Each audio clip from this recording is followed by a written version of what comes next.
Thank you, Jason. Madam Speaker, my dear, dear colleagues, and the American family, good afternoon.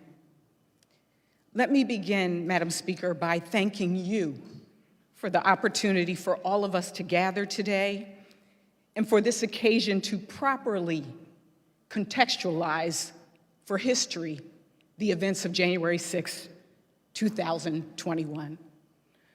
For me, January 6 will forever be known as a day of remembrance, reflection, and recommitment.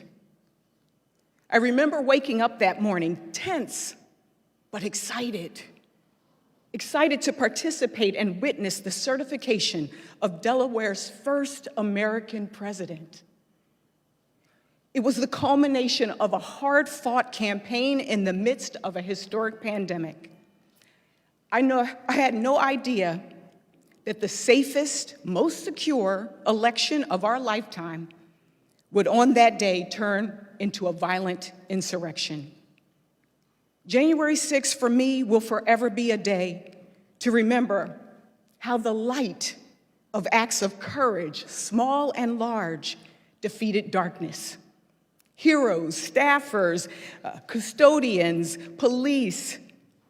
I will remember those who quite literally gave their lives, a day of reflection. I reflect on that day being trapped in the gallery, ultimately praying for all of our safety and peace in our nation. I also reflect on just how close we were to losing it, to losing our democracy. Those of us trapped in the gallery, we lived it, ducking, crawling under, over railings, hands, knees, the sounds, the smells. We had a front row seat to what lies, hate, or plain old misinformation conjures. We went from victims to witnesses, and today we are messengers. We reflect on the fact that January 6th was about so much more than an effort to break into a building. It was an effort to break down our institutions.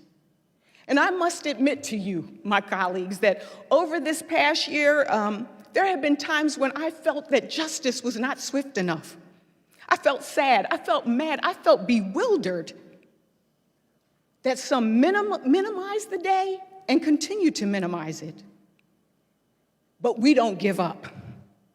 Because in the words of poet William Cullen Bryant, and quoted by Martin Luther King, truth crushed to earth shall rise. Truth crushed to earth shall rise. So, on this day, let us recommit to our democracy and to each other.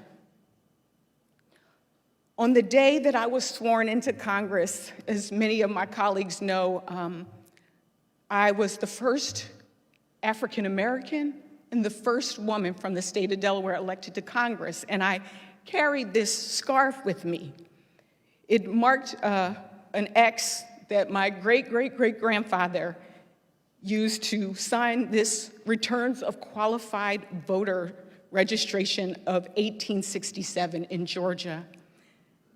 I also carried it on the day of the insurrection because it is my proof of what we have overcome, and it is my inspiration for what is yet to be done as we work towards a more perfect union. I continue to have hope even when I feel hopeless because my ancestors would have it no other way. And because Scripture tells us that weeping may endure for a night, but joy comes in the morning. And while I remember a great deal that day, what I remember most is walking back onto the House floor, into the chamber that morning to complete our work, the morning when democracy prevailed. Remember, reflect, recommit.